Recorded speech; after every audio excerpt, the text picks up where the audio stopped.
Where's the money? That's a common question for widowers. They may not have been involved in your day-to-day business activities, and they don't know what accounts you have, how to access them, who's the contact people.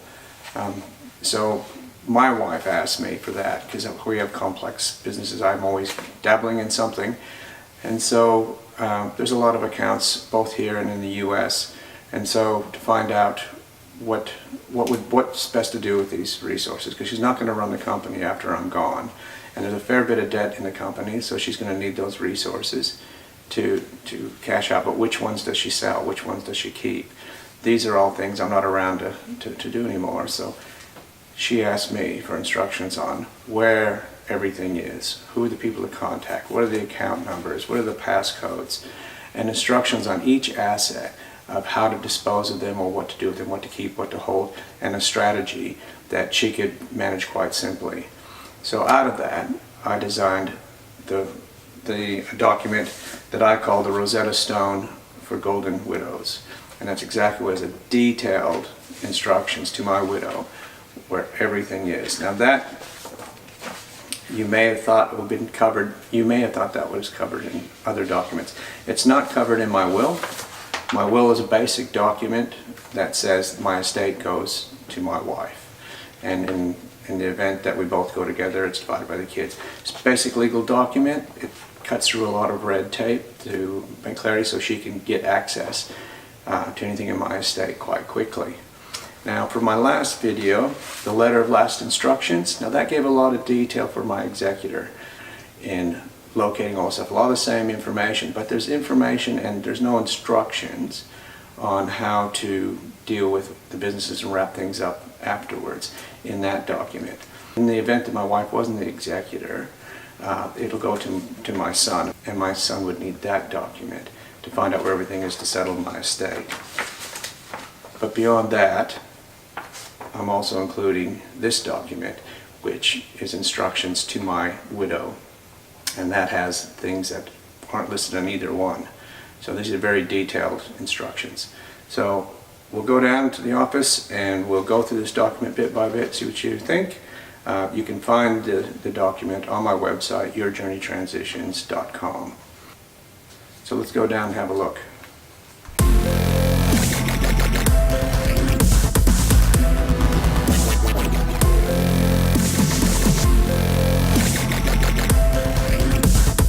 Okay, here we are. This is a document that I've developed, built on a lot of other documents that I've seen, and it was requested by my wife. This is a review of my document, the Rosetta Stone for Golden Widows. The following are detailed descriptions of all assets and liabilities with recommendations on what to do with them. These recommendations are only based on the author's understanding of current context and based on previous strategies. This document should not be acted on without professional review. This document should be taken to a qualified financial planner to put future actions into context for what is the best outcome for the surviving party. I started with the instructions come from myself, and the instructions are to my wife or my executor, children, whoever you want to give these instructions to. First, and we're going to review with the financial planner. So I got the financial planner's name, the firm's name, telephone numbers, email address. And then we start with the assets. The first asset we have is the family home. We want to know what entity is it held in. Is it in a company, a trust? Is it held jointly or tenants in common? Is there a mortgage? Is the property used for security on any other properties or loans? This is commonplace. If you have investment properties, chances are your home has been used for security. So we need to know if that's the case, and who's the mortgage with, what's the BSB or the branch number and the account number, what is the balance of the loan, how should I address the debt.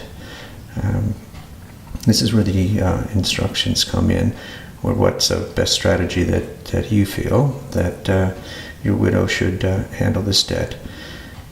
Who is the person to contact and what are their contact details. That could be your branch manager or your mortgage broker. And if you have a mortgage broker, the mortgage broker's name and contact details.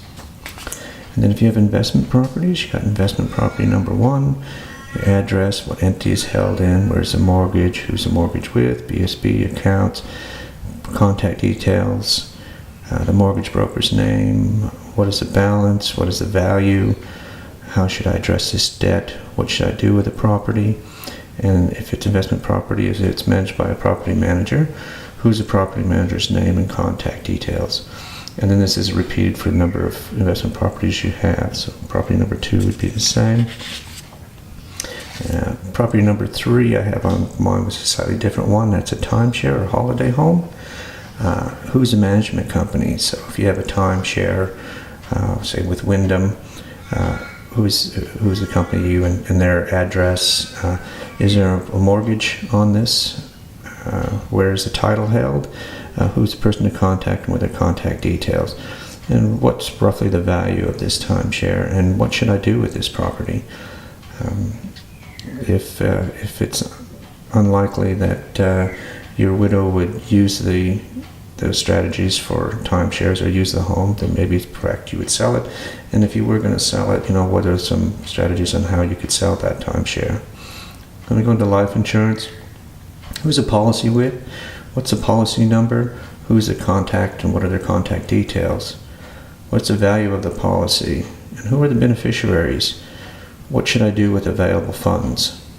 And this is quite an important one because chances are this will be the life insurance policy you've taken out to sort out outstanding debts that you might have in your estate. And so that might be percentages towards different debts or pay them out in whole. This is quite a crucial one. Then your bank accounts, your savings account, who's the bank account with, what is the account name, BS number, or the branch number, what's the account number, who is the contact and what are the contact details. Again, this might be your bank manager or a mortgage broker. Because sometimes your mortgage broker helps organize your bank accounts too, including savings accounts. Chances are it'll be a branch, or maybe you'll be contacting them online, and so you have to list, that'll be a later document, you're going to have to list your online passwords. What the value of the account, how much money is in that account, who are listed as authorities authorized on this account, very important because it might be business partners or someone other than you and your spouse, and make sure that you and your spouse are both on those. And what should you do with those funds? Account 2, then that goes on if you have a high interest saver account or any other savings account, and the same sort of information. Who's the bank with? What is the account name, BSB, account numbers, contact? Who is the contact and what are the contact details, value of the account, who's listed as authorized on the account, what you do with variable funds. And account 3, same, this would be a business account, and you just list any other bank accounts, the same sort of information. Then go into superannuation, retirement account, or an IRA. Who's the policy with? What is the policy number? Who is the contact and what are their contact details? What is the value of the policy? Is there a death benefit? Who are the beneficiaries? And how should I use these available funds? Again, this is another pot of money that usually you've got set to handle any debts that you have, or maybe some strategies for your widow of what she can do with the money going forward, he or she. Paper assets, your stock portfolios. Are there shares with the share account? What's the account name? What's the account number? Who's the account with? Who's the contact and what are their contact details? What's the value of the account? Who's listed as authorized on the account? What should I do with the available funds? Oftentimes we'll have our own stockbroker, and if that's a physical person, that'll be all there. If it's an online account, say the Yahoo Finance or any online trading accounts, then again, through your other document, we'll have the passwords to get into those accounts. Managed funds, same thing. If you have somebody managing your funds or you manage them yourself, are the managed funds within managed funds? Are the managed funds within a managed account? What are the account names? What are the account numbers? Who's the account with? Who's the account Managed funds. Are the managed funds within a managed account? What is the account name? What is the account number? Who is the account with? Who is the contact and what is their contact details? What's the value of the account? Who are listed as authorized on the account? How should I use these available funds? And then going on to your online accounts, are they online accounts? The type of account. Now this could be commodities, stocks, online businesses, anything to do online. And this will be quite a big document with your passwords and things. So are there any online accounts? What type of accounts there are? What is the account name? What is the account number? Who's the account with? Who is the contact person and what are their contact details? What's the value of the account? Who are listed on as authorized on this account? And what should I do with the available funds? Now this is the same as your investment properties. You might have a number of these, so each one of these will be a different heading with the same information on each one. Okay, then we go into the computer. This is where your current passwords and date as of March. They have a date. I have the March of 2019, but you want to update that because your passwords change from time to time. So you've got your site, your username, your password, and a PIN, and then you just keep adding lines to that to keep that up to date. Private contracts. Are there any private contracts? Now, private contracts or the items where you've lent people money or people have lent you money, and that paperwork might be just with you. So first of all, are there any private contracts? And then contracts payable. Now this is where that you have borrowed money for some investment or the reason you owe money to a private individual. So contracts payable. Where is a copy of the contract kept? Who is the contract with? What is the contract balance? What is the terms of the contract? What security was used? Who are listed as parties on the contract? Is this contract registered with any authorities? How would I deal with this contract? Then you have contracts receivable. This is where you've lent money to an individual or an organization for an investment or whatever purpose. And the same sort of information is where's a copy of the contract kept? Who is the contract with? What is the contract balance? What are the terms of the contract? What security was used? Who are listed as parties on the contract? What is the contract registered with any authorities? How should I use the available funds? Safety deposit boxes. Are there any safety deposit boxes? Where are they located? Who are the authorized signatures? How do I get access to the safety deposit box? And what should I do with its contents? Safes. Are there any safes? Where are they located? How do I access the safe? What should I do with the contents? And basically what's in the contents of the safe. Hidden assets. Are there any hidden assets? Hidden assets or that loose floorboard or you buried the coffee can in the backyard. Assets that aren't listed with anybody and perhaps nobody but yourself knows about them, but you don't want those assets to be lost once you're gone. So you want to list here on this document, are there any hidden assets? Where are they located? How do I access them? And what should I do with the assets? And this is really important. This document you have totally control over. It's your document. You can have it with listed with your will. You can keep it in your safe, whatever you want to do with it. But desperately, somebody needs to know if you have some hidden assets anywhere.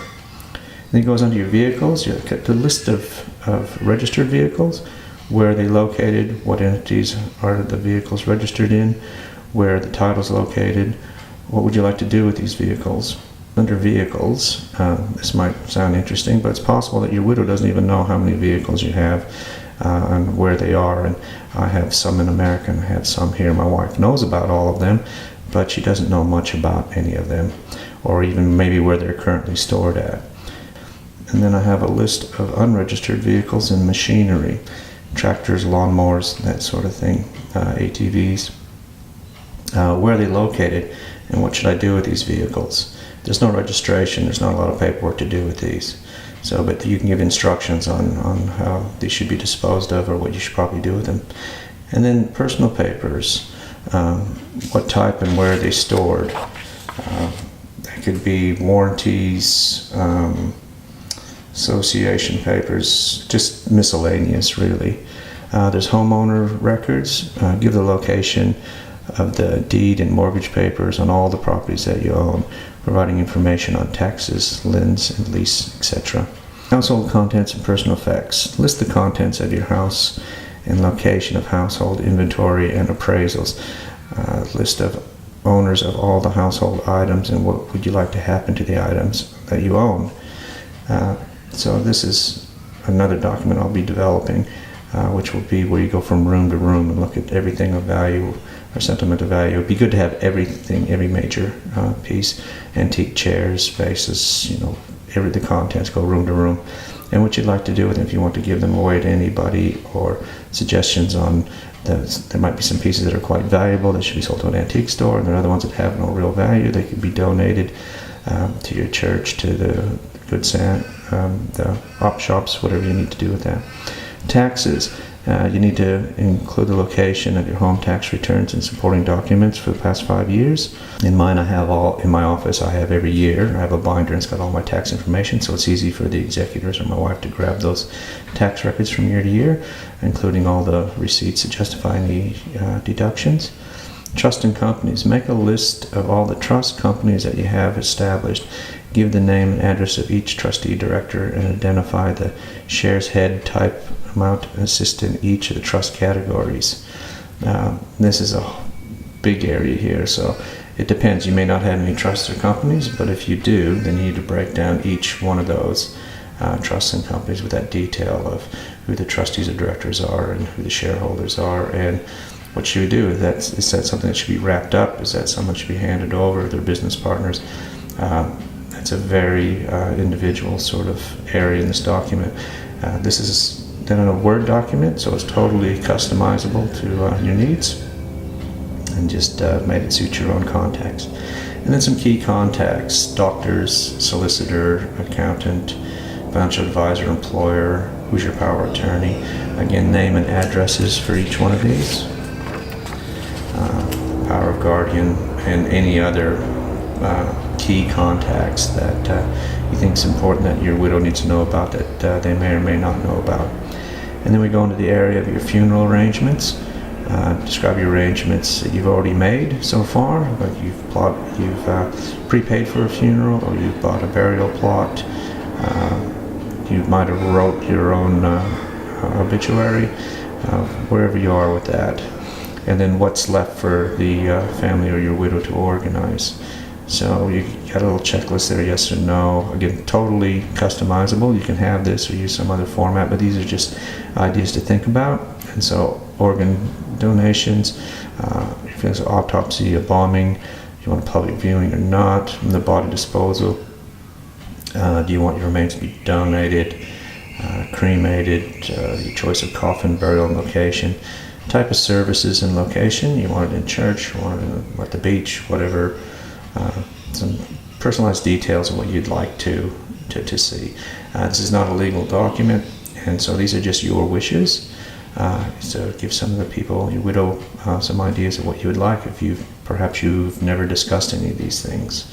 A lot of people don't like to talk about these things because they think they're bringing on the inevitable, but to help release some stress and concerns with everyone, if you outline this in this document of what your feelings are, then it'll make it easier for everyone left behind to organize that. So, and then you want newspapers to receive obituary information.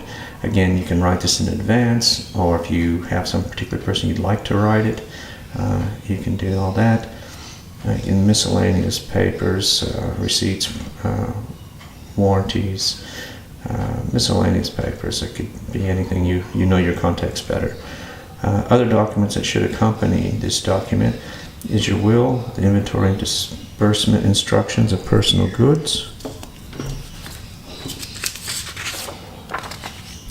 your last wishes and instructions to your executor. What you do with an executor, it's not your widow, and that's just outlining the basic information of what resources you have and who are the key contacts. It can be useful. Some very small estate and has no spouse or family left behind. if you do this document, this Rosetta Stone document, it covers in greater detail all that. So it depends on the complexity, I guess, of your state. You can get by with just this last wishes of instructions to the executor, or the complete detailed document, such as this one. And you should also have your directory of online accounts and passwords. And all documents should be signed, dated, and stored safely together. The dating is important because, especially if you're having changes as you go along, you need to see the most current date. Again, this is not a legal document, but it is your wishes, and those are your wishes of your time. And your wishes over time could change, and definitely your contacts could change. So I would review this document every year on my birthday. I do my health checks and all that on my birthday. It's an easy way to remember. And so if you have an annual review, everything's up to date, and this is stored. I store a copy of mine with my papers in my office, and there's one of these also with my lawyer who holds my will and powers of guardianship and power of attorneys. That easy access for everyone, easy to update. So that is the review of the document. And as I said, this is on a Word format, and it is on my website, yourjourneytransitions.com, under documents. It's my intellectual property. You're free to use it as you like. Fully customizable because it's a Word document. So take it and use it to your best advantage. Customize it to your unique situation and context, and it'll be an absolute gift for your family, spouse, and executor if you want that. This is the information that should accompany your will. Wills can be quite basic items. I know mine is, because most of my assets and resources are in companies or trusts, so I really have very little in my own name, but these are the things that I would like to happen with those other entities. So that's the overall review of the Rosetta Stone for Golden Widows. Look out for future documents. I'll be doing the inventory of household items and more personal effects of how you like them. You can absolutely incorporate that into this document, or you can attach it as a separate document, which I'll probably do on mine to keep it being too lengthy. My personal document for this one, the Rosetta Stone for Golden Widows, is 19 pages long, so it's already a lengthy document. So I will create another one for the inventory of more what I want to do with that. Hey, welcome back. I hope you found that informative and could be a useful tool in getting your affairs in order. If you did, give me a thumbs up. You can find that document on my website, yourjourneytransitions.com. It's in a Word document, so it's fully customizable to reflect your unique situation. You can add, subtract. It's my gift to you. You can use it however you please. I apologize for removing the letter of last instructions from my website. There were some copyright issues, so I've taken that down. But you can still view my review video of that document. It shows it page by page what's in it. But with this Rosetta Stone document, it's pretty much made that one irrelevant, kind of redundant. Everything that was in that document is in the Rosetta Stone document. And again, that's fully customizable to adapt whatever your situation is. The only real difference between the two documents was the intended audience. The letter of last instructions is the audience is your executor, and it only outlines what's in your estate and who the key contacts are, and any special instructions that you'd like to your executor. Where the Rosetta Stone document is it's to your widow, and so it has everything in there, inside and outside of your estate, your companies, your trusts. It outlines everything that you have, who are the contact points, and key thing is it gives some strategies on what you should do with those, how you should dispose of those, which ones you should keep, which ones you shouldn't keep, sell, liquidate, whatever. Some strategies how to make it as simple as possible for your widow. Again, it's fully customizable. If you want it to go to your widow, or your intended audience is your executor or anybody else, you can just adapt that document any way you like. If you're new to this channel and like to know more, please hit the subscribe button, and most importantly, hit the share button and share this with everyone in your social network, whether it's social media, family, friends, anyone you meet who's over 50. If you want to give the gift of peace of mind and well-being in their retirement years, you can also follow me on Facebook, Your Journey Transitions, and my website, as I mentioned, yourjourneytransitions.com. I hope you'll join me with our next video in this series, what is an enduring power of guardianship. If you want to be notified as soon as I release any videos, hit the notification bell. Until next time, this is Rick Ward, your guide to the retirement stages, wishing you an extraordinary retirement. This is like a cocoon. What comes out of a cocoon? Butterflies. Are butterflies beautiful? Yes.